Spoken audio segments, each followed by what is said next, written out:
Hey everybody, it's Joric. Welcome back. I hope you're doing great wherever you are in the world. Today I wanted to make a quick video to talk about dates, the importance of dates when you're completing information here in Portugal, and how problematic using the wrong date can be, and how simple it can be to use the wrong date.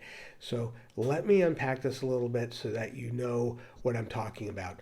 A number of people that move every year from certain countries into Portugal end up having applications that they have to resubmit or get rejected, purchase agreements, rental agreements, you name it, a host of things where they have the incorrect dates on them. Now, either the signature date is incorrect, meaning the format, or they put the wrong birth date down.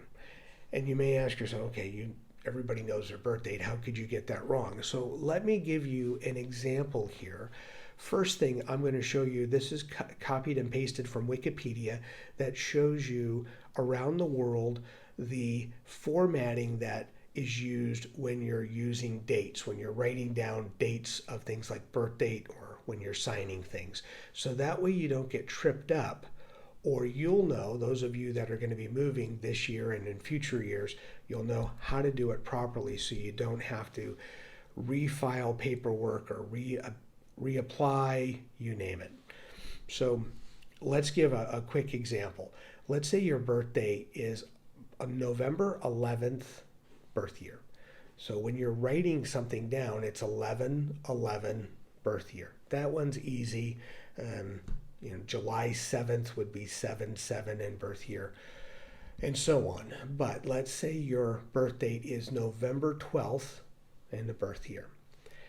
You may be used to, in a country that you're from, writing it just like that, 11/12 birth year.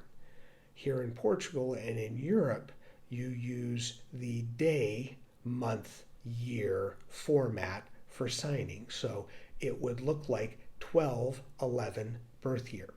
So whether you're signing an agreement or using your birth date, it's the most common thing that gets messed up. In some cases, you're able to put a line through it in front of the person, an initial, and away you go. For example, in a bank agreement, when we were signing up with a bank, I did that. I messed it up, and then the bank rep allowed me to do that. But if you're doing things like immigration and some of those more formal processes, often you'll get rejected outright because they're looking at a passport information for you and a date, your birth date on that passport, but you wrote it in a different format on the application, so you're using two different dates. Same thing for using your signature next to your signature when you're using the date to sign off on an agreement of some sort or an application, flipping that around and not using the European style, which much of the world uses day, month, year. Particularly in the United States, those of you that come from the U.S. are used to the day, month, or the month, day, year, as opposed to day, month, year format. So you can get that wrong. And the top reason why people have reached out saying, hey, my immigration has been rejected, or I've had things come back where I've had to resubmit, or my purchase agreement, something was wrong with it.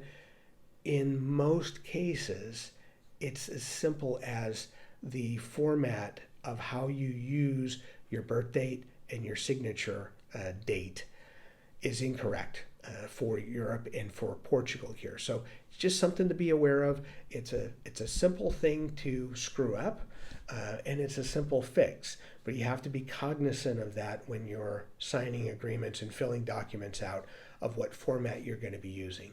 And I will also say that for those of you from the U.S. particularly, when you go back home on trips, trying to make sure that if you need to sign a document back there, that you're doing it the way you used to do it.